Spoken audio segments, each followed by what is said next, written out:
पहला है कि बोरोबुदुर का प्रसिद्ध बौद्ध मंदिर जो है वो आपको बताना है कहाँ पर स्थित है। बोरोबुदुर का प्रसिद्ध बौद्ध मंदिर जो है वो आपको यहाँ पे बताना है कि कहाँ पे जो है वो आपका स्थित हो जाता है। ठीक है, देखो ये तो सभी को पता होगा, बोरोबुदुर का जो मंदिर है वो बौद्ध धर्म से रिलेटेड है और बौद्ध धर्म के बारे में सभी लोग जानते होंगे कि बौद्ध धर्म क्या है, कहाँ पर इसका प्रचलन हुआ था, कहाँ से स्टार्टिंग हुई थी।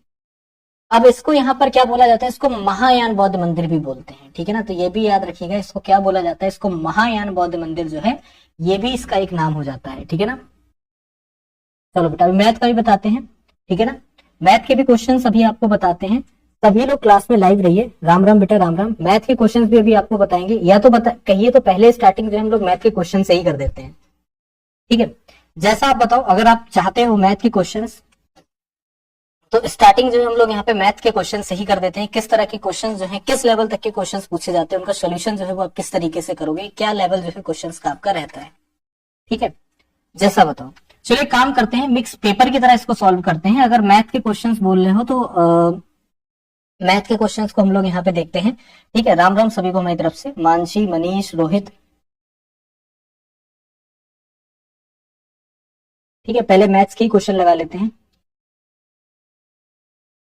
चलो, इससे आइडिया आपको ये लग जाएगा कि किस लेवल तक के मैथ के जो क्वेश्चन है वो यहाँ पे एग्जाम में बन रहे हैं और किस लेवल तक के मैथ के क्वेश्चन जो है वो आपके एग्जाम में पूछे जा रहे हैं। ठीक है, मैथ ही स्टार्ट करते हैं, बस एक मिनट रुक जाना।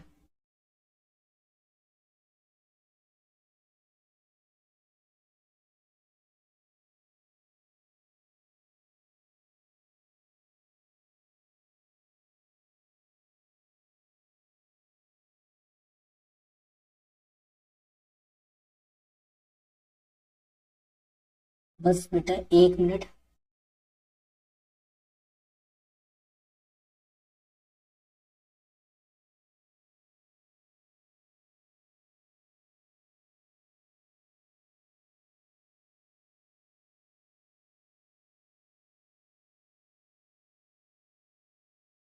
चलो ये रहा एक क्वेश्चन। ठीक है, देखो एक व्यक्ति 15 पेंसिल 70 पैसे प्रत्येक के भाव से, 13 पेंसिल 65 पैसे के प्रत्येक के भाव से, 12 पेंसिल 60 पैसे के प्रत्येक के भाव से खरीदता है। अब यहाँ पर एक बात को समझना, बड़े ध्यान से क्वेश्चन को समझते हुए चलना, आपको बहुत अच्छे तरीके से समझाएंगे। व्यक्ति जो है वो आपका एक ही है, बोलेंगे बिल्कुल ठीक बात है, क्वेश्चन को पढ़ो। एक व्यक्ति ने 15 पेंसिल खरीदी है 70 पैसे के हिसाब से, तो टोटल उसको पेंसिल कितने की पड़ी है पहले तो यहाँ पे लिखा लो। ठीक है, तो प्रत्येक पेंसिल का औसत मूल्य बताना है।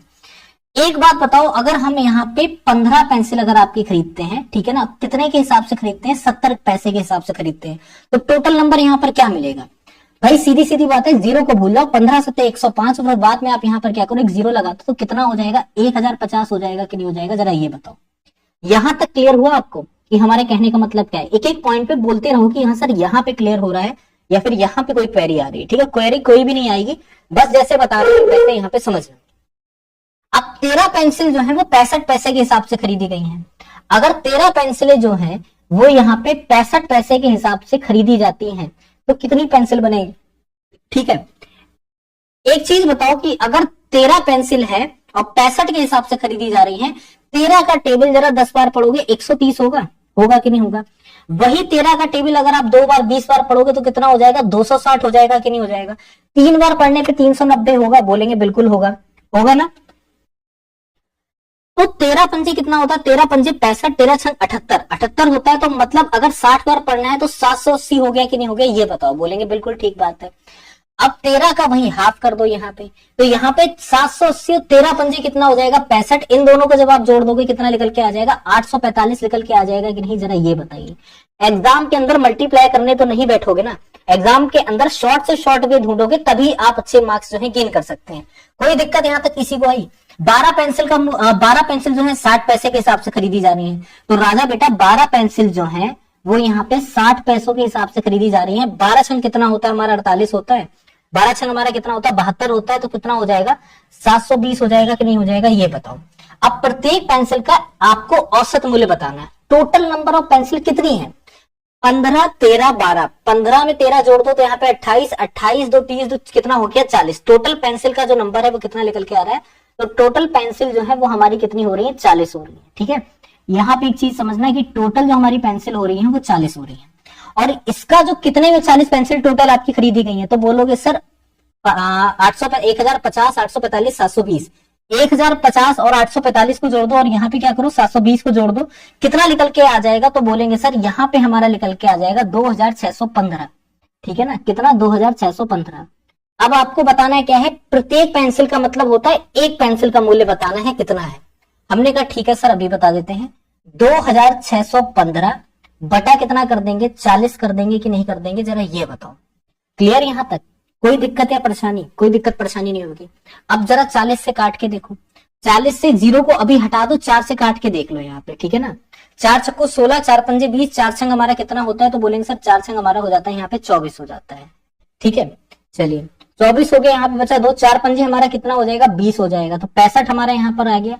अब 65 जब हमारा आ गया तो हम लोग समझ रहे हैं ना, इसके एक बाद में तो नंबर बच रहा है ना, जब 26 61 तक आपका कट रहा है तो एक बाद में नंबर बच रहा है, तो बच रहा है, इसका मतलब 65.375 जो है वो हमारा क्या हो जाएगा? यहाँ पे आंसर हो जाएगा। आया समझ में कि नहीं आया समझ में? जल्दी से सभी लोग बताइए। ठीक है, क्लियर हुआ कि नहीं हुआ, जरा ये बताओ, चलो जल्दी से बताओ, है ना। कोई भी बालक ऐसा जिसको यहाँ पे कोई भी क्वेरी लगी हो, याद रखना ये वो क्वेश्चंस हैं जो आपके एग्जाम के अंदर पूछे जा रहे हैं। ठीक है, इस चीज को याद रखो। ऐसा नहीं है कि क्वेश्चंस अपने पास से बना के लेकर आ रहे हैं, हूबहू ऐसे क्वेश्चंस आपके एग्जाम में आ रहे हैं और पूछे भी जा रहे हैं। 128 260 और यहाँ पे माइनस का कितना दे रखा है? माइनस का दे रखा है 16। अब बताओ कि भाई इसका जो मान है वो यहाँ पर क्या होगा? क्या लगता है? पूरा का पूरा सवाल जो है वो कुछ आपका इस तरीके का है। ठीक है ना, क्या हो जाता है? इस तरीके का आपका यहाँ पे सवाल हो जाता है, बस और कुछ भी नहीं है।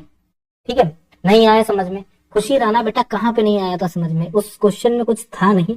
ठीक है, पूछ लो जहां पे नहीं आया समझ में। इसको कैसे यहाँ पे सॉल्व करेंगे?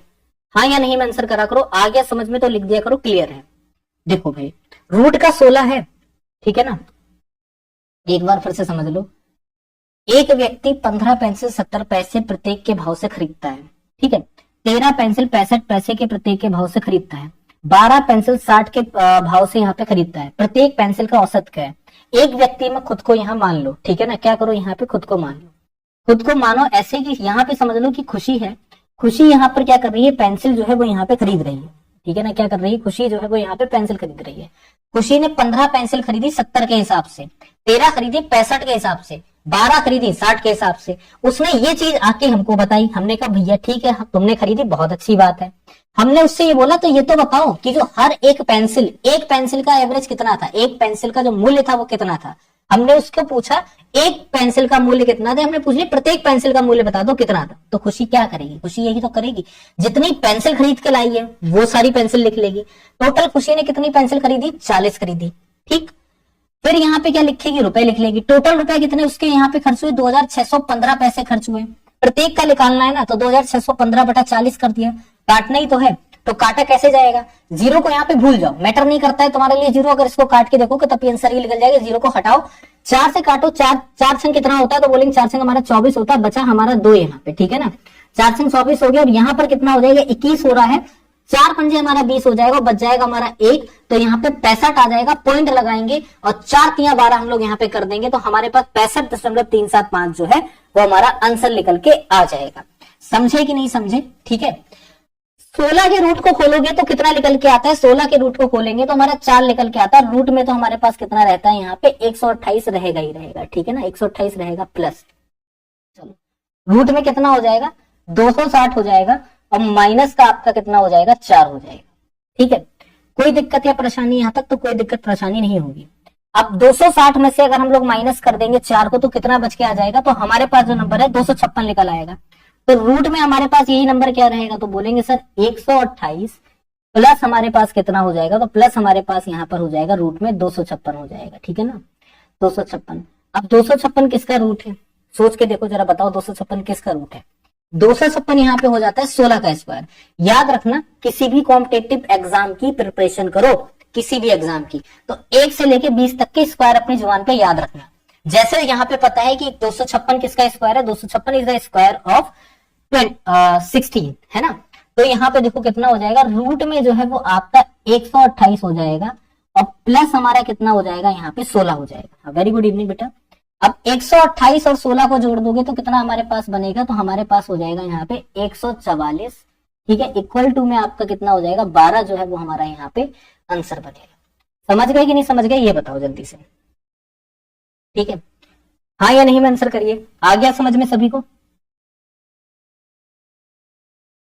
जल्दी से बताया करो, तभी अगले क्वेश्चन पे आगे बढ़ेंगे, फिर उसके बाद में यहाँ पे बैक आना नहीं अच्छा लगता है ना? क्लियर हो गया होगा। अब देखो एक आपके सामने यहाँ पर दे रखा है, टीवी और फ्रिज का जो मूल्य है वो रेशियो में दे रखा है 3:2 के अनुपात में है।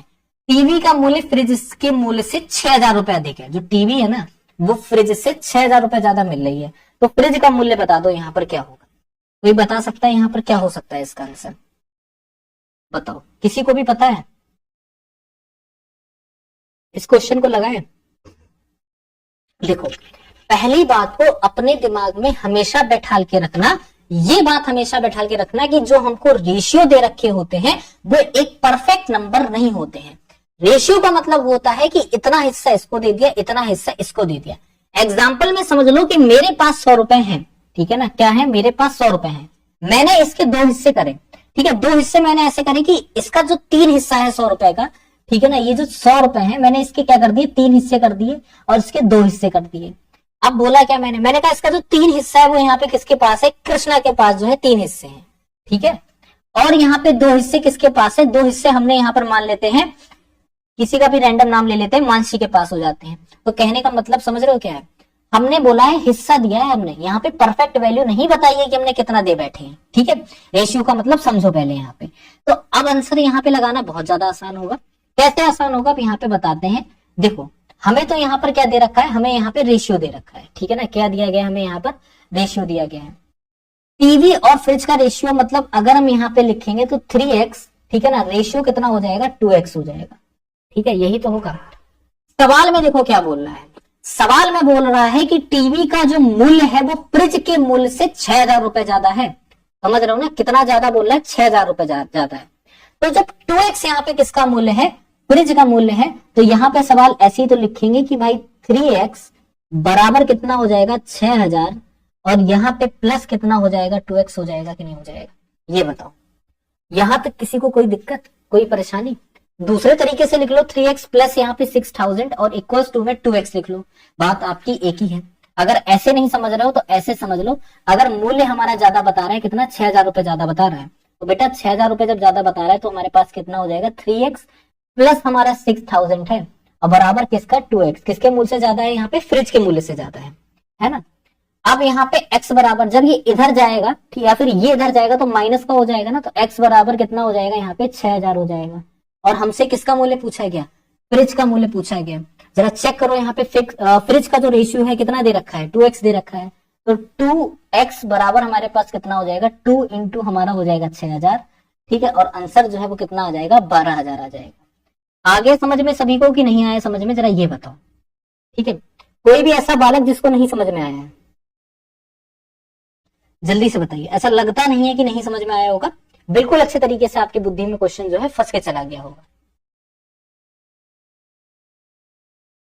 ठीक है, समझ गया कि नहीं समझ गया?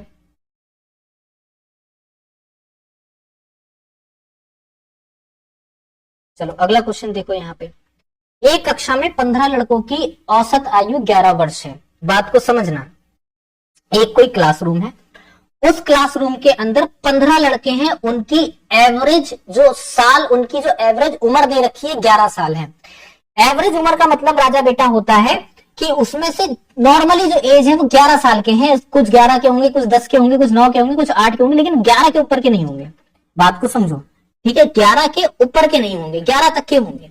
समझ गए, इतनी सी बात, ठीक। यदि 9 वर्षीय 5 नए लड़के कक्षा में प्रवेश ले लेते हैं, 9 वर्षीय बच्चे जो हैं वो 5 बच्चे यहाँ पे कक्षा के अंदर प्रवेश ले लेते हैं, तो कक्षा में लड़कों की औसत आयु क्या होगी? बता सकता है कोई यहाँ पे कितनी होगी? भाई साहब बहुत आसान है। कैसे आसान है, इस चीज को समझो। यहाँ पे एक बात को बड़े ध्यान से समझो, 15 लड़कों की औसत आयु 11 वर्ष दे रखी है, तो उन 15 लड़कों की जो आपकी कुल आयु है वो कितनी बनेगी? तो बोलेंगे सर 15 लड़कों की जो कुल आयु है वो हमारे पास कितनी हो जाएगी? 145 साल हो जाएगी, ठीक है ना, क्या हो जाएगी? 145 ईयर हो जाएगी। कोई दिक्कत परेशानी यहाँ पे किसी को भी कोई दिक्कत परेशानी नहीं। अब 9 वर्ष के 5 नए लड़के जोड़ दिए गए, इसमें कक्षा में प्रवेश ले लेते हैं। 9 वर्ष के 5 नए लड़के जो है कक्षा में प्रवेश लेते हैं तो कितना हो जाता है, 45 ईयर हो जाता है। अब यहाँ पे कक्षा में लड़कों की औसत आयु पूछ रहा है, क्या होगी। राजा बेटा एक बात बड़े ध्यान से बताना कि टोटल नंबर ऑफ स्टूडेंट्स कितना हो गया, बोलेंगे total number of students class में हो जाते हैं 20। कितने बच्चे हो जाते हैं, कितने लड़के हो जाते हैं, लड़के हो जाते हैं 20। ठीक है, टोटल एज कितनी हो जाती है, एज हो जाती है 210। तो प्रत्येक बच्चे की उम्र कितनी निकल के आएगी, तो क्या कर देंगे प्रत्येक बच्चे की उम्र निकालने के लिए 210 बटा हम लोग कर देंगे 20, 0 से 0 कट। अब यहाँ पे देखो 2 धामन हमारा हो जाएगा 10 और 10.5 ईयर जो है वो हमारा यहाँ पे आंसर निकल आएगा। क्लियर सभी को। ये बताओ कोई ऐसा बच्चा जिसको नहीं समझ में आया, ठीक है, कोई भी ऐसा बालक जिसको ये क्वेश्चन नहीं समझ में आया तो बता दो कि हाँ सर हमको ये क्वेश्चन जो है यहाँ पे नहीं समझ में आया है या फिर ये डाउट यहाँ पे फंस रहा है। ठीक है, बोलो जरा यहाँ पे।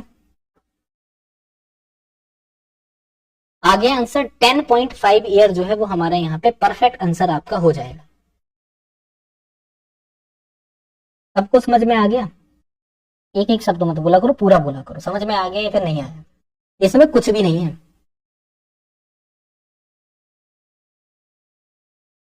ठीक है, अगले क्वेश्चन पे बढ़ते हैं। अगला क्वेश्चन देखते हैं क्या है। 11 संख्याओं का औसत 12 है, यदि 7वीं संख्या शामिल कर दी जाए तो औसत 1 की कमी हो जाती है, तो 7वीं संख्या बताओ यहाँ पर क्या होगी। ठीक है, चलिए भाई जल्दी से बताएंगे।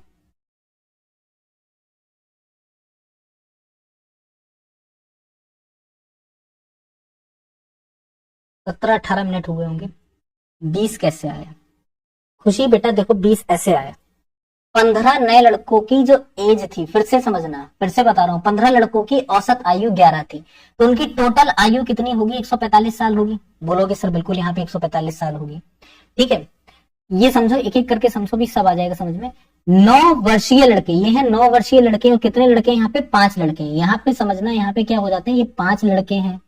ठीक है, ये यहाँ पर क्या दे रखा है 15, ये यहाँ पे लड़कों की एज दे रखी है। ठीक है, तो टोटल बॉयज कितने हो गए, टोटल बॉयज हो गए 20 और उनकी टोटल उम्र कितनी हो गई 210। अब आपसे पूछ रहा है कि तो कक्षा में लड़कों की औसत आयु कितनी है, तो भाई कैसे निकालोगे, 210 बटा 20 करोगे। एवरेज कैसे निकाला जाता है, एक चीज याद रखो, बचपन में पढ़ा होगा 10th या 8th या 9th क्लास में, एवरेज निकालने का तरीका क्या होता है, टोटल नंबर। ठीक है ना, क्या होता है, टोटल नंबर। ठीक है ना, या फिर हाँ यहां पर याद रखना कुल यहाँ पे जो योग होता है, ठीक है ना, कुल यहाँ पर क्या हो जाता है योग, और यहाँ पे क्या हो जाती संख्या। योग बटा संख्या से क्या निकाला जाता है, आपका एवरेज निकाला जाता है। समझे कि नहीं समझे, बहुत बेसिक सी बात है। और यही यहाँ पे पूछा गया औसत आयु क्या है, तो कुल योग 20 था और 210 था और संख्या कितनी थी 20, निकाल दिया, एवरेज निकल आया। समझ गए कि नहीं समझ गए बताओ। खुशी बिटिया रानी आ गया समझ में, बाकी सबको समझ में आ गया कि नहीं आया।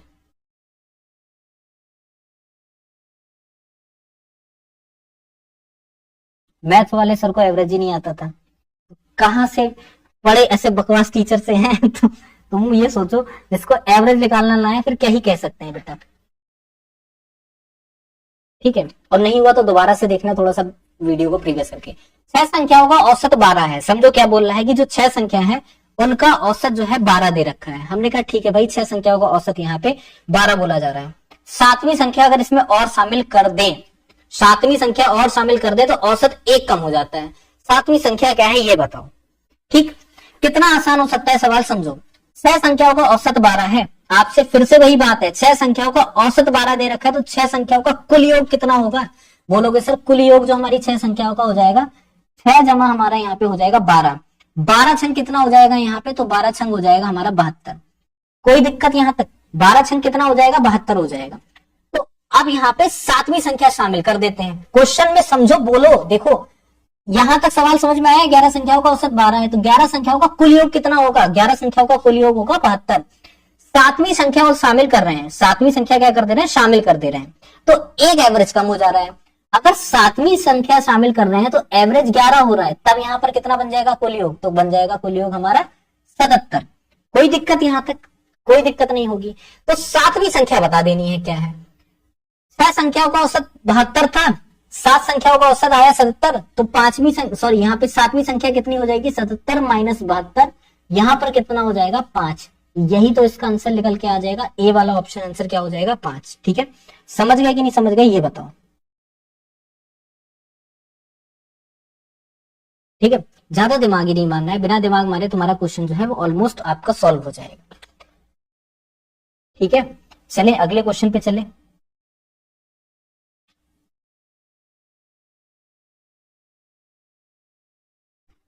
क्लियर हो गया यहाँ तक? तुम्हें बहुत हल्के हल्के क्वेश्चंस तभी लगवा रहे हैं कि कम से कम तुम्हें समझ में आ जाए, और कुछ नहीं यहाँ पे। ठीक है, समझ में आ जाएगा समझो, फिर सारा का सारा दिमाग जो है ना वो एक जगह पे स्थिर हो जाएगा। ठीक है बेटा, 1 मल्टीप्लाई 11 क्यों होगा राजा बेटा? एक चीज को फिर से समझो, यहाँ पे क्वेश्चन को पढ़ो क्या बोल रहा है, क्वेश्चन की लैंग्वेज समझो और कुछ नहीं करना है। ठीक है, बस लैंग्वेज समझ लो, और पूरे सवाल में कुछ है ही नहीं बेटा, कुछ भी नहीं है। अब देखो क्वेश्चन आपके सामने और है, दूध और पानी के 70 लीटर मिश्रण में 10% पानी है। दूध और पानी का जो 70 लीटर मिश्रण है उसमें 10% पानी है, इसमें कितना पानी और मिलाया जाए कि नए मिश्रण में पानी की मात्रा 37% हो जाए? बता सकता है कोई? बताओ भाई साहब, किसी को भी पता है कितना मिला दिया जाए यहाँ पे? ये थोड़ा सा भयानक लग रहा है तो इसको बाद में लगाओ, पहले आसान वाला सवाल लगा लो। सर के ऊपर से जा रहा है, तभी कहते हैं बचपन में पढ़ा करो, थोड़ा सा ध्यान दिया करो, थोड़ा आसान सवाल लगाओ। यदि 350 का x परसेंट 21 है तो x का मान बताओ क्या है? बहुत आसान सा है। ठीक है, अभी फिर से बता देंगे एक बार, नहीं समझ में आया है पहले आसान आसान लगाओ, थोड़ी सी तुम्हारी बुद्धि तेज चलने लगे ना, तीव्र चलने लगे, तब थोड़े से मुश्किल वाले क्वेश्चन पे आ जाना। अभी आसान लगाओ पहले। ठीक है, देखो 350 का x परसेंट, अगर इसको लिखेंगे तो कैसे लिखेंगे? 350 का x परसेंट 21 है, x का मान बताओ क्या है? बहुत सिंपल सी लैंग्वेज समझना, 350 का x परसेंट कैसे लिखोगे? ऐसे लिखोगे ना, 350 का मतलब जानते हो क्या होता है? मल्टीप्लाई। x परसेंट लिखा हुआ है, अगर हम यहाँ पे क्या लिखते हैं 5% लिखते हैं, तो 5% कैसे लिखा जाता है बेटा? 5/100, ऐसे ही तो लिखा जाता है। अगर मैं यहाँ पे लिखता हूं 2%, तो 2% कैसे लिखा जाता है? 2/100, ऐसे ही तो लिखा जाता है। इतनी बेसिक सी बात पता है? कहो हाँ पता है हमको अच्छे तरीके से। तो 350 का x परसेंट मतलब x बटा यहाँ पर 100। ठीक है, कितना है? ये है आपका 21, तो x का मान पूछ रहा है, बता दो कितना होगा। x का मान बताना है कि आपका क्या होगा, ये बताइए। कॉमन सा क्वेश्चन, कॉमन सा, आपको यहाँ पे कैलकुलेशन और कुछ भी नहीं है। कैलकुलेशन आसान होता है, इस तरीके से काट देंगे, कोई दिक्कत है? कोई दिक्कत नहीं है। चलो भैया ठीक है, क्रॉस मल्टीप्लाई कर दें। क्रॉस मल्टीप्लाई तो राजा बेटा करना आता होगा। क्रॉस मल्टीप्लाई जब हम लोग यहाँ पे करेंगे तो x बराबर कितना मिल जाएगा? 210 बटा हमारे पास कितना हो जाएगा? 35 हो जाएगा। और कितने बार में ये हमारा कट हो जाएगा? हमारा 6 बार में कट हो जाएगा, तो x बराबर हमारा आ जाएगा यहाँ पे 6। समझ गए? तो कहेंगे बिल्कुल सर हम लोग यहाँ पे समझ गए, x बराबर जो हमारा 6 है ये यहाँ पे आंसर हो जाएगा। कोई परेशानी, कोई दिक्कत किसी को भी? ये बताओ मेरे प्यारे रसगुल्लो, यहां तक तुम्हें कोई समस्या उत्पन्न हुई हो तो बोलो कि हाँ सर ये मन में समस्या आ गई, ये नहीं सॉल्व हो पाया। ठीक है, कोई भी समस्या, अगर हल्की सी भी समस्या आ गई हो तो पूछ लो, नहीं आई होगी ना। अब एक सवाल और थोड़ा सा हार्ड लेवल पे बढ़ते हैं। बढ़े? संजय 2 घोड़े यहाँ पे प्रत्येक 500 रुपए में बेचता है। देखो बात को समझो, संजय ने 2 घोड़े यहाँ पर बेचे। नहीं सर समझ, तो बेटा बेसिक बहुत खराब है, बेसिक बहुत ज्यादा खराब है। इसका मतलब आपको जो बेसिक सी कैलकुलेशन है, माइंड मत करना। एज अ टीचर तुमको डांट भी सकते लेकिन डांट नहीं रहे, बेसिक बहुत ही ज्यादा खराब है बेटा। बेसिक को थोड़ी सी स्थिति सुधारो और कुछ भी नहीं है। ठीक है, संजय 2 घोड़े प्रत्येक 500 रुपए में बेचता है। संजय जो है 2 घोड़े हैं और प्रत्येक को 500 रुपए में बेच रहा है। ठीक है, एक पर उसे 10% की हानि हुई, दूसरे पर उसे 10% का लाभ हो गया। उस पूरे सौदे में लाभ होगा या हानि होगा, और लाभ या हानि का परसेंटेज क्या होगा बताना है। ठीक है, क्वेश्चन समझ लो। अब इसमें कुछ नहीं है, तुम्हें लग रहा होगा अरे सर क्या पूछ दिया, मैं क्या करूंगा, मैं ये तो मतलब मेरा दिमाग ही नहीं काम कर रहा है, क्या पूछ दिया सर ने, बराबर हो जाएगा, कुछ नहीं होगा, कुछ भी नहीं होगा, हम तो इसको बराबर करके छोड़ देंगे, कुछ नहीं करेंगे हम। पता है क्या होता है? आप सिर्फ इस पूरे क्वेश्चन को पहले तो पढ़ लो, तब मेरे कहने से पूरे क्वेश्चन को पढ़ लो, अपने मन से पढ़ लो, इसमें कुछ मत देखो संजय ने 500 में बेचा, 400 में बेचे दोनों घोड़े, 600 में बेचे, 1000 में बेचे, लाख में बेचे, कितने में भी बेचे, 10% हानि और 10% लाभ हुआ। ठीक है, एक छोटी सी बात समझो, 10% हानि हुई, 10% लाभ हुआ। पहले क्या हुई, पहले क्या हुई, पहले हानि हुई है। बात को बेसिक सा रूल समझना, एक ट्रिक बता दे रहा हूं बस। पहले क्या हो रही है, बोलोगे सर पहले तो हानि हो रही है, फिर से मेरे साथ में बोलना, पहले तो सर हानि हो रही है। तो जब राजा बेटा पहले हानि हो रही है तो मतलब उसको क्या हो रहा है, यहाँ पे लॉस हो रहा है। चीज छोटी सी बात समझ लो, क्या हो रहा है, लॉस हो रहा है। जब दोनों नंबर सेम दे रखे हो, अगर मान लो यहाँ पर क्या होता, 50% का लॉस होता, ठीक है, 50% का यहाँ पर क्या हो जाता, लाभ हो जाता, तब भी हमारा 1% निकल के आता। ठीक है ना, क्या हो जाता, तब भी हमारा 1% निकल के आता। कोई भी नंबर हो सकता है यहाँ पे 10% की जगह आपका क्या निकल के आ जाएगा, हानि आपकी 1% ही निकल कर आएगी। अगर पहले हानि है, पहले लाभ होता तो 1% आप यहाँ पे लाभ पर टिक लगा देते। बस कुल मिला के क्वेश्चन आपका सॉल्व। समझ गए कि नहीं?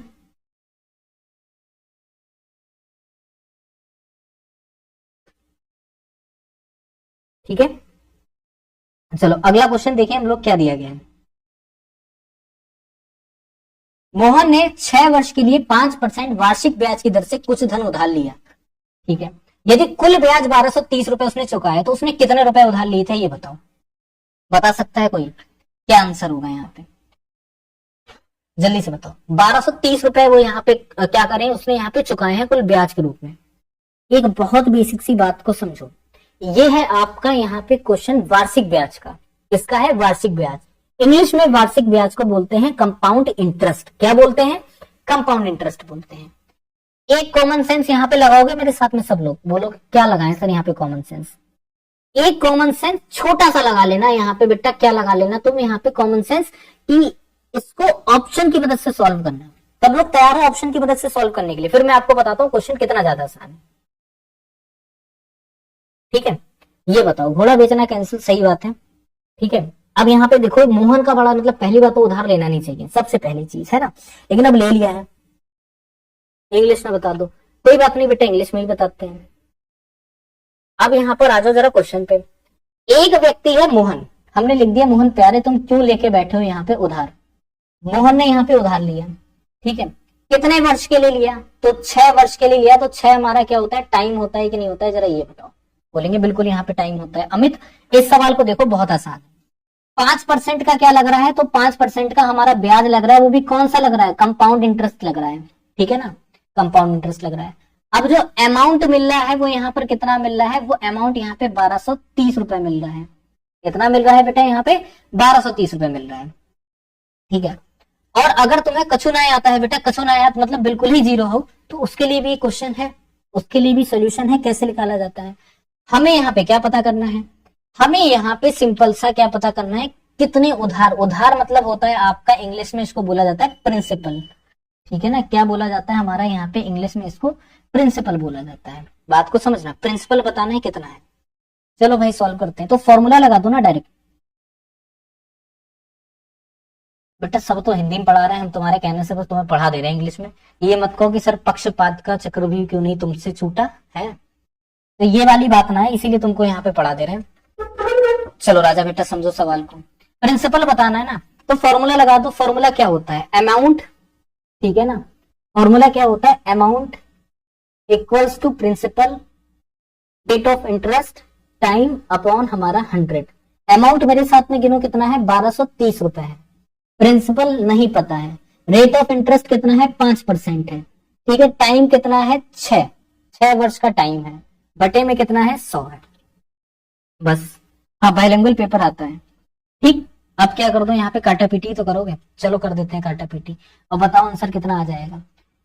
5 से काट दो, 5 एकम 5, 5 दूनी 10, और यहाँ पर हो गया 20। ठीक है, 2 तिया 6 और 2 धामन हमारा हो जाएगा 10। ठीक है ना, 1 0 से 1 0 यहाँ पर काट दो तो कितना हमारे पास आंसर निकल के आ जाएगा, 123 3, नहीं गलती हो गई यहाँ पे। ठीक है, 10 हमारा रहेगा तो हमारे पास कितना हो जाएगा, 1230 बराबर हमारे पास हो जाएगा 3 बटा हमारे पास हो जाएगा 10।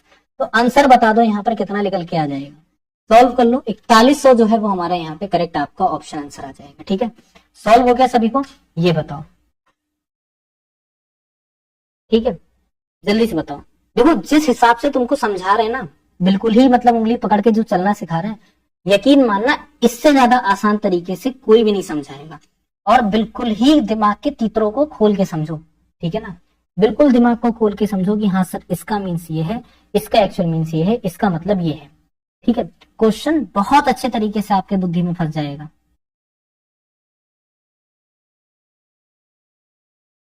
ठीक है, नहीं समझ आया सर? कहाँ नहीं समझ में आया बेटा, ये बताओ। क्या चीज इस पूरे क्वेश्चन में नहीं समझ में आई, वो चीज बता दो कि सर ये चीज हमको नहीं समझ में आई है, इसको बता दीजिए। अभी और भी क्वेश्चन है मैथ के, इनको देख के मन में डर ना उत्पन्न हो। समझ आ गया, बहुत आसान है, कैलकुलेशन है और कुछ भी नहीं है।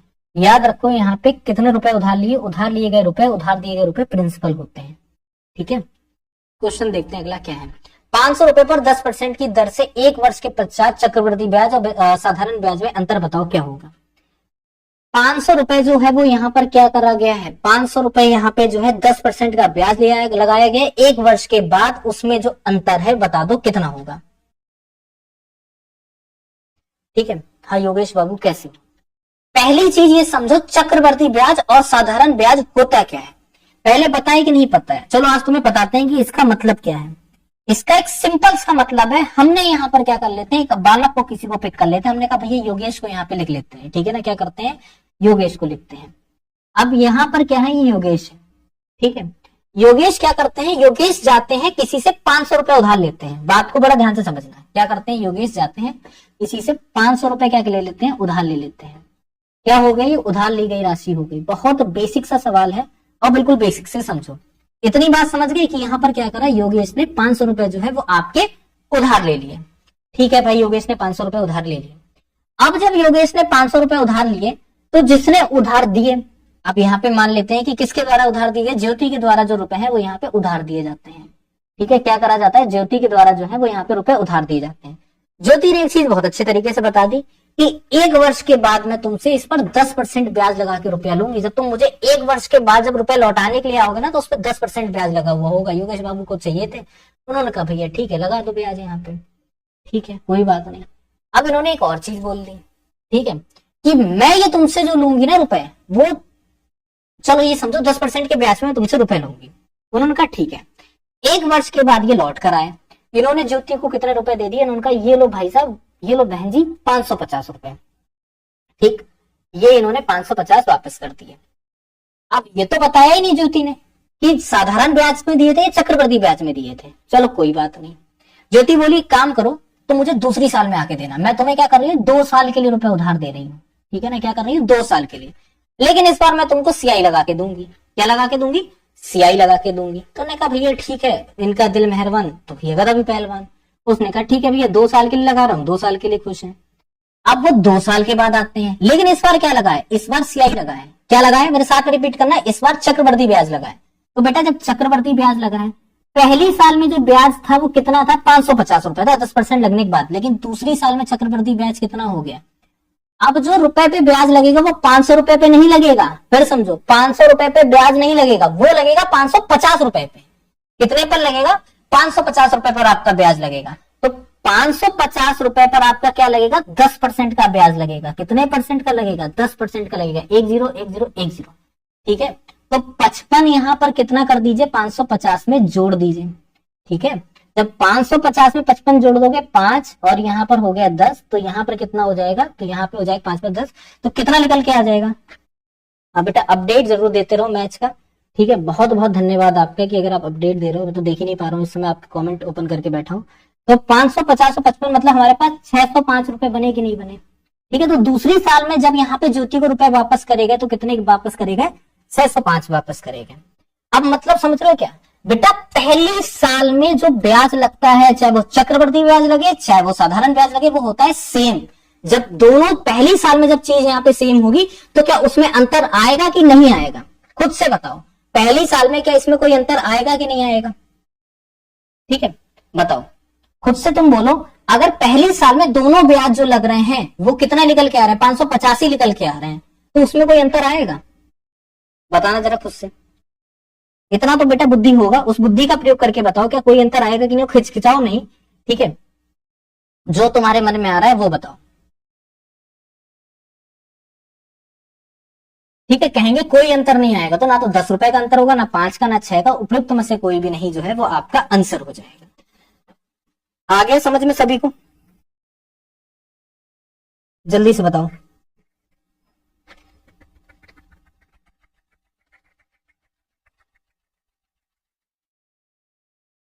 आ गया समझ में, या कोई भी क्वेरी यहां पे आपकी रह गई है?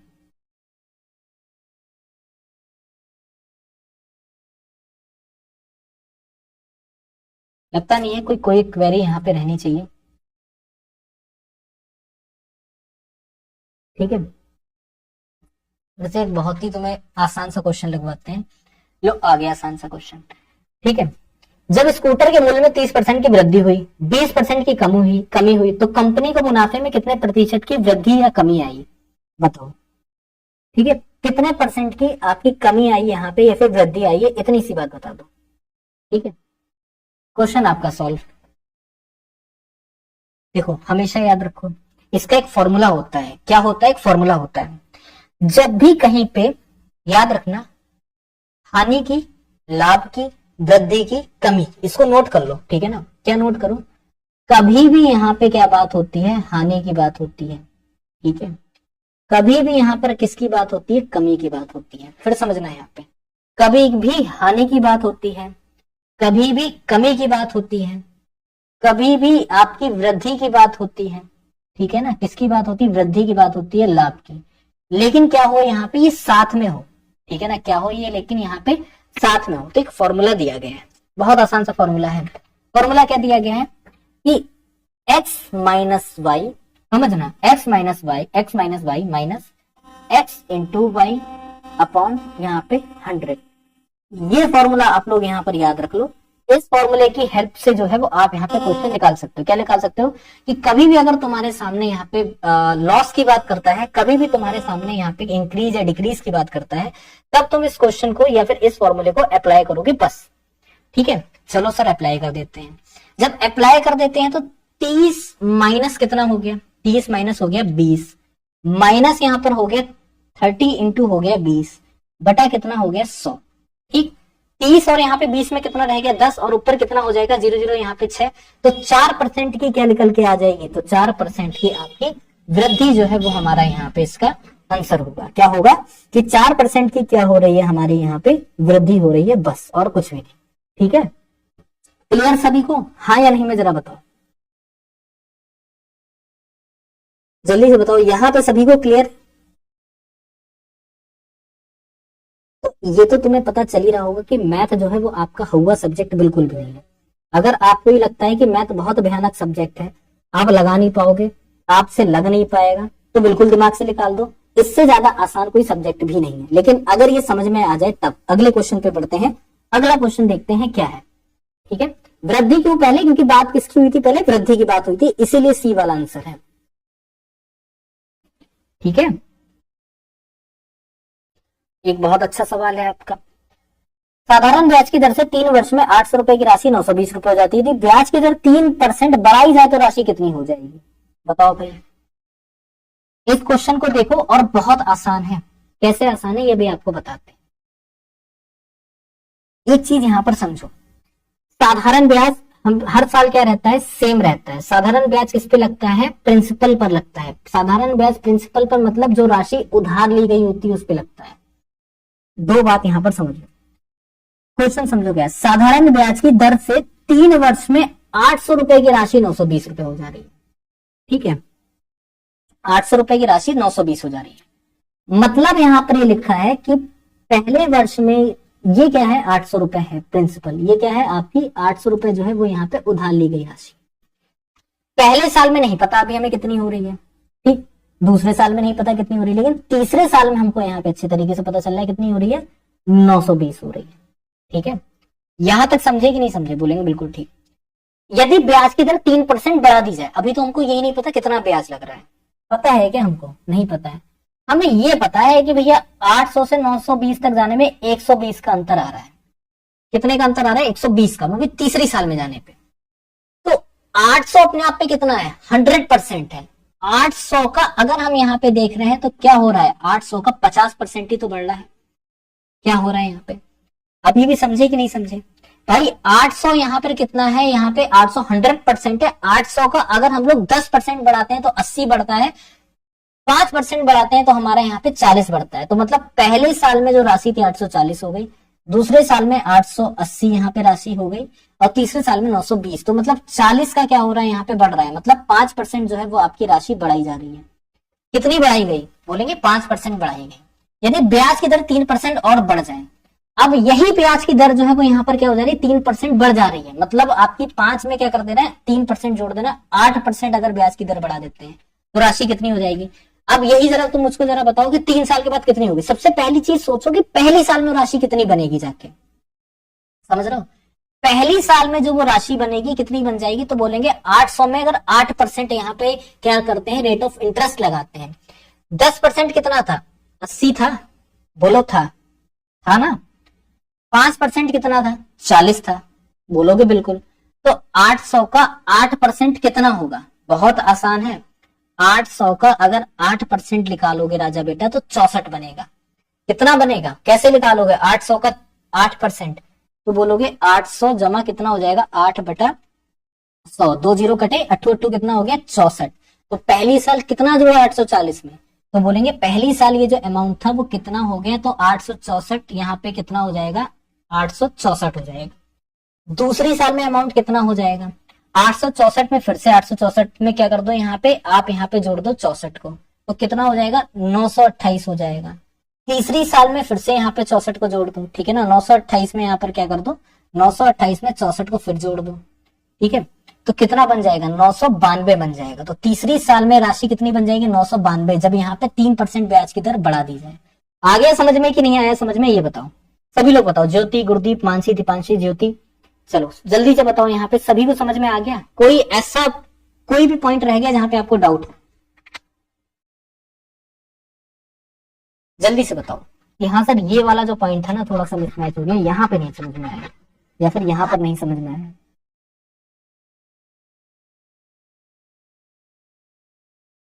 ठीक है, हाँ 922 हो गया।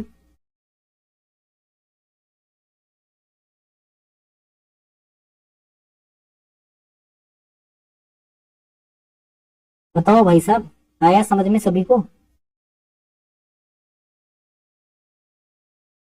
अब अगले क्वेश्चन पे आगे बढ़े।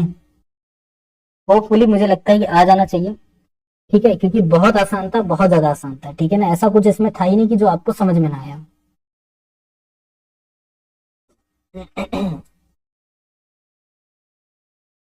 ठीक है ना? अगले एक क्वेश्चन पे आगे बढ़ते हैं, वही बड़ा सिंपल सा आपके लिए क्वेश्चन लेकर आते हैं।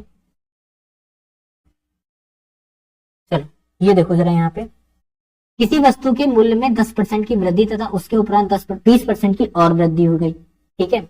यदि अंतिम बढ़ा हुआ मूल्य 33 रुपए था तो प्रारंभिक मूल्य कितना था? बात को समझना। राम राम बेटा।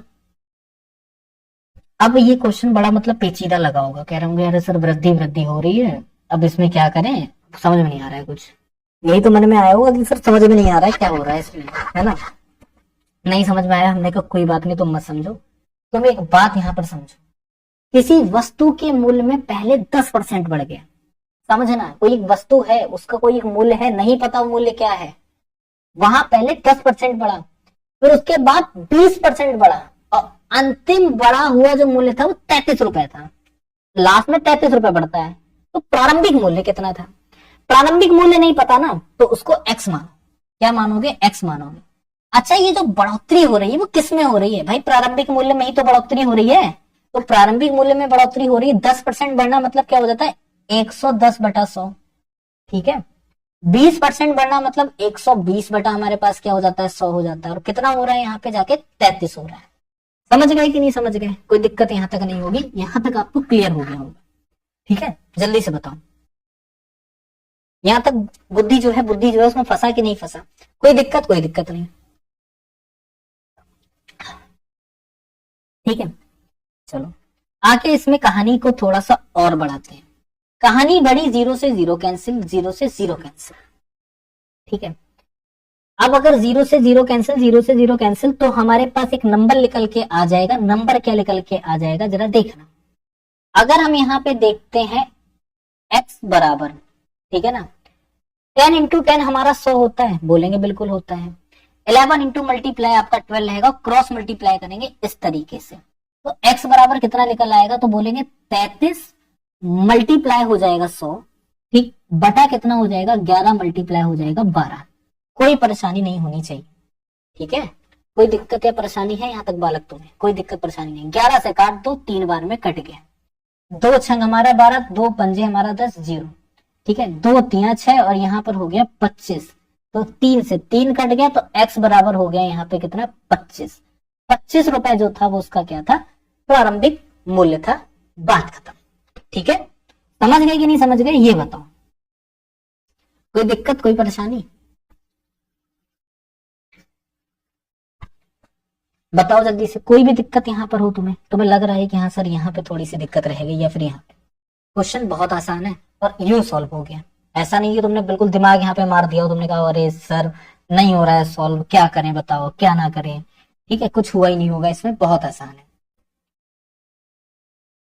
अब अगला क्वेश्चन तुम्हारे सामने है, 14 प्लस 6 मल्टीप्लाई रूट 5, ठीक है ना, सॉरी 14 प्लस 6 रूट 5 जो है आपके सामने दिया गया है। वर्गमूल आपको बताना है कि यहाँ पर क्या होगा, ठीक है, बता सकते हो कि यहाँ पे वर्गमूल हमारा कितना हो जाएगा? आशा ये कर रहा हूं कि एक एक क्वेश्चन आपको क्लियर हो रहा होगा।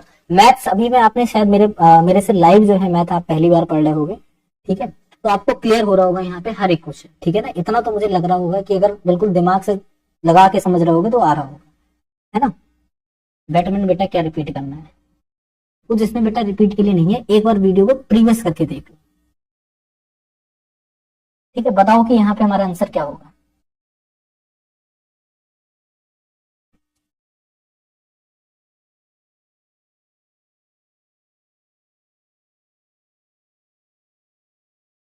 करें इसको सॉल्व,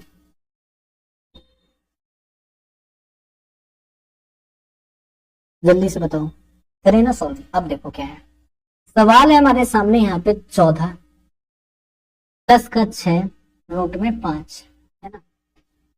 अब यहाँ पे पूछ रहे इसका वर्गमूल जो है निम्नलिखित में से क्या हो सकता है। हमने कहा ठीक है भाई देखते हैं क्या हो सकता है, तो इसको पहले तो एक्सपेंड करो। एक्सपेंड मतलब इसको जितना खोल सकते हो उतना खोलो क्वेश्चन को, क्वेश्चन आपका सॉल्व हो जाएगा। बस जितना ज्यादा इसे खोल सकते हो उतना कर लो यहाँ पे। तो ये जो 14 है इसको क्या लिख सकते हैं, 14 को यार ये लिख सकते हैं 9 प्लस 5, भाई 9 प्लस 5 भी तो 14 है। और यहाँ पे इसको क्या लिख सकते हैं यार, तो यहाँ पे प्लस तो प्लस रहने दो, 3 इंटू 2 या फिर 2 इंटू 3 भी इसको लिख सकते हैं, है ना। ये भी तो लिख सकते हैं 2 इंटू हमारा 3 लिख सकते हैं, है ना। रूट में क्या लिख सकते हैं हम लोग, यहाँ पे लिख सकते हैं 5। इतना सवाल बताओ कर सकते हैं कि नहीं? कहेंगे सर बिल्कुल कर सकते हैं, यहाँ तो कोई दिक्कत नहीं है, ठीक है, और होनी भी नहीं चाहिए कोई दिक्कत, ठीक है ना, कोई दिक्कत होनी भी नहीं चाहिए। अब ये बताओ आपको यहाँ पर क्या लग रहा है, भाई ये एक फॉर्मूला बन रहा है, क्या बन रहा है, ये एक आपका फॉर्मूला बन रहा है, ए प्लस बी का होल स्क्वायर, ठीक है ना, प्लस 2ab, ये हो रहा है आपका। तो अगर हम यहाँ पे फॉर्मूले को देखेंगे, ये कुछ सवाल आपके ऊपर से जाएगा क्योंकि स्क्वायर रूट स्क्वायर ये स्क्वायर नहीं पढ़े होंगे आपने, तो हो सकता है क्वेश्चन आपके ऊपर से जाए, ठीक है ना, लेकिन समझा देते हैं आपको। तो ए स्क्वायर मतलब हमारा 3 का स्क्वायर प्लस बी स्क्वायर मतलब 5 का स्क्वायर, वो भी रूट के 5 का स्क्वायर, ठीक है ना, और यहाँ पे इस पूरे का होल ऑफ स्क्वायर, ठीक है, क्या हो जाएगा, इस पूरे का होल ऑफ स्क्वायर हो जाएगा। तो यहाँ पे हमारे पास कितना बचेगा, तो हाँ ठीक है, प्लस का 2ab प्लस का 2a और यहाँ पर कितना हो जाएगा, सॉरी प्लस का 2b, ठीक है।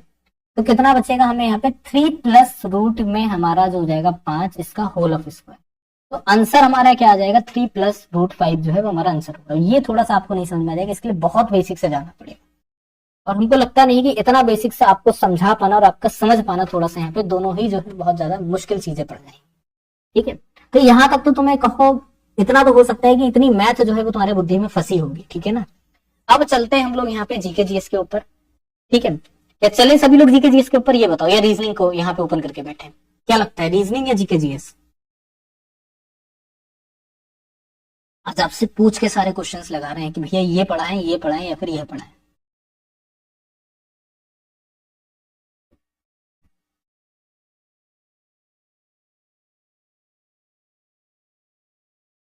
चलो जल्दी से बताओ।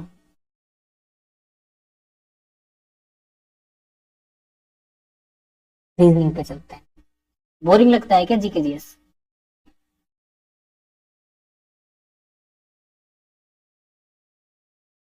रीजनिंग पे चल लेते हैं, बोर्ड थोड़े से रीजनिंग के ज्यादा आ रहे हैं।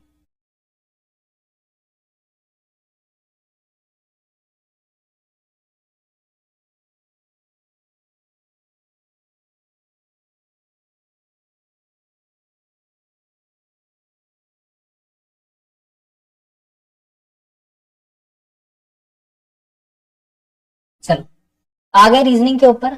मरु ध्यान को मरुस्थल दे रखा है, एक्स यहाँ पे क्वेश्चन मार्क का किससे दे रखा है? सागर से दे रखा है। तो बताओ क्वेश्चन मार्क के प्लेस पे हमारा जो आंसर है वो क्या होगा?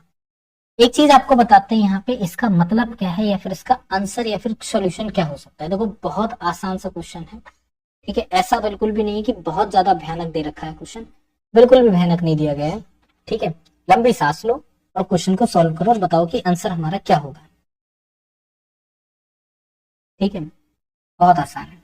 देखो अगर हम लोग यहाँ पे बात करते हैं, मरु ध्यान का मतलब होता है कि बीज मरुस्थल में एक ऐसी जगह, ठीक है, बीज मरुस्थल के अंदर एक ऐसी जगह जहां पे फूल पत्ती हरियाली हो और पानी हो, उसको बोलते हैं मरु ध्यान। समझ गए? बोलेंगे समझ गए। मरु ध्यान अगर हम लोग इस जगह को बोलते हैं तो सागर के बीच में क्या होता है? सागर के बीच में पश्च जल होता है। क्या होता है? पश्च जल होता है। ये हमारा यहाँ पर क्या हो जाएगा? इसका आंसर हो जाएगा, ठीक। अगला देखो भाई, क्वेश्चन क्या दे रखा है आपका यहाँ पे, ठीक है। अगला क्वेश्चन है कि 5 रिलेशन जो है वो आपका 100 से दिया गया है, 4 का 64 से दिया गया है, 4 का 80 से दिया गया है, 3 का पूछा जा रहा है, ठीक है ना। क्या पूछा जा रहा है आपका? 3 का रिलेशन पूछा जा रहा है, किससे होगा? चलिए बताइए, चलिए जल्दी से बताइए कि यहाँ पे जो हमारा आंसर है वो क्या होगा।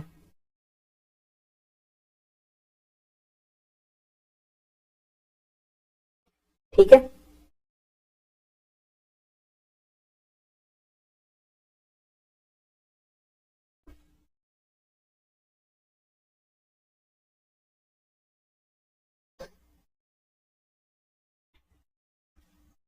बताओ भाई आंसर बताओ।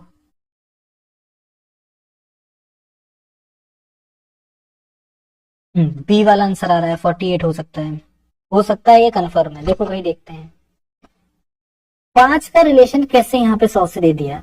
अगर मैं एक काम करता हूँ, मैं यहाँ पे क्या करता हूँ, 5 में 20 का मल्टीप्लाई कर देता हूँ, 100 आ जाता है। पहली चीज क्लियर। चलिए 4 और 64 में देखते हैं, तो 4 में 16 का मल्टीप्लाई करते हैं, 64 आ जाता है। बोलेंगे बिल्कुल ठीक है सर, ये भी समझ गए। अब 4 और 80 में देखते हैं, 4 में क्या कर देते हैं हम लोग, यहाँ पे 20 का मल्टीप्लाई कर देते हैं, 80 आ जाता है। तो पहले 20 का मल्टीप्लाई हुआ, फिर 16 का मल्टीप्लाई हुआ, फिर 20 का मल्टीप्लाई हुआ, तो 3 में कितने का मल्टीप्लाई होना चाहिए? अरे भाई जाहिर सी बात है ना, 3 में भी तो 16 का मल्टीप्लाई कर देंगे, तो 16 तिया कितना हो जाएगा? तो बोलेंगे सर 16 तिया हमारा 48, और यही हमारा राइट ऑप्शन आंसर हो जाएगा। हाँ बेटा कैसे हो, ठीक है। 48 क्या हो गया? आंसर हो गया। क्लियर सभी को? कोई क्वेरी नहीं होगी भाई साहब, क्वेश्चन क्लियर हो गया होगा। तो प्रश्न आकृति आपके सामने यहाँ पर दी गई है, वेरी गुड। उत्तर आकृति, प्रश्न आकृति दे रखी है। अगला वाला क्वेश्चन पूछ रहा है क्या है। अरे जब हम ऐसी आकृति कहीं पे भी देखते हैं, हमें एक चीज पता चल जाती है, इसमें जो फेस यहाँ पे राइट की तरफ, बात को समझना, ये जो फेस आपका राइट की तरफ है ना, वही फेस कैसा हो जा रहा है? वही फेस आपका लेफ्ट में हो जा रहा है। तो जब यहाँ पे पहले से ही लेफ्ट में दे रखा है, क्योंकि ये क्या है, ये है सर मिरर इमेज, ये क्या हो जाती है? मिरर इमेज हो जाती है।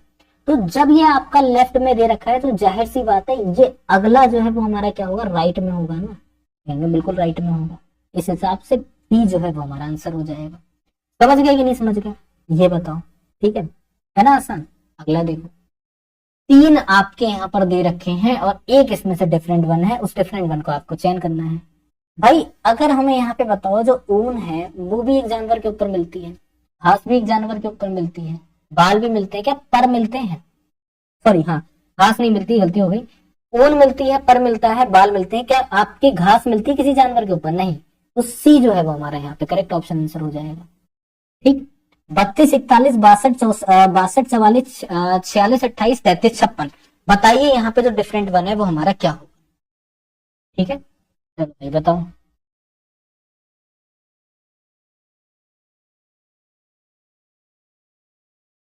चलिए जल्दी से बताइए।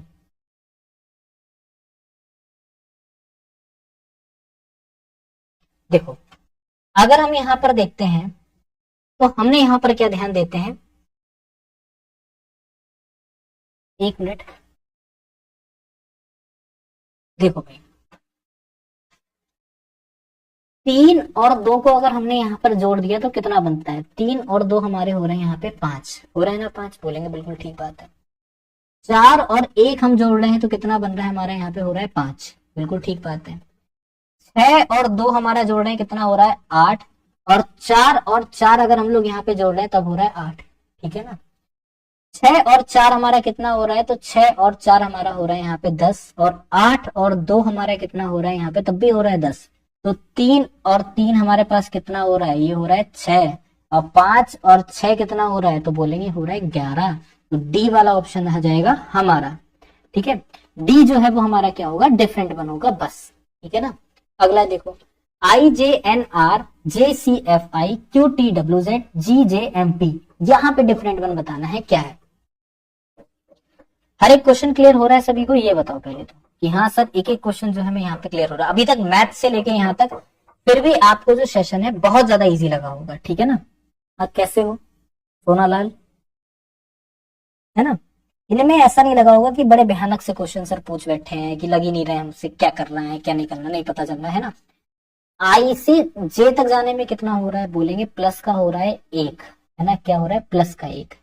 जे से एन तक जाने में क्या हो रहा है, तो बोलेंगे सर यहाँ पर हो रहा है हमारा प्लस का 4, ठीक है, क्या हो रहा है प्लस का 4। एन से आर तक जाने में कितना हो रहा है, तो एन से आर तक जाने में हो रहा है हमारा प्लस का 4, ठीक है ना। यही तो है 1 4 4।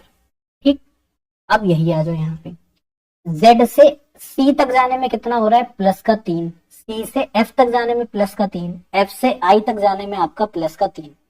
+3 का प्रोसेस है, बोलेंगे सर बिल्कुल +3 का प्रोसेस है। ठीक, क्यू से टी तक जाने में +3, टी से डब्ल्यू तक जाने में +3, डब्ल्यू से जेड तक जाने में +3। तो मतलब इन दोनों के +3 चला, इसमें +1 और +4 4 चला है, तो मतलब पहला वाला जो है वो आपका क्या हो जाएगा, डिफरेंट वन हो जाएगा, बात खत्म। ठीक, क्लियर यहाँ पे, जल्दी से बताओ। ठीक है ना। 23, 51, 17, अब बताएंगे कि हमारा यहाँ पे जो आंसर है वो क्या बनेगा। चलिए जल्दी से बताइए, आपको क्या करना है। हाँ, जो रिलेशन 23, 51, 17 में, वही आपको दूसरी संख्या में यहाँ पर रिलेशन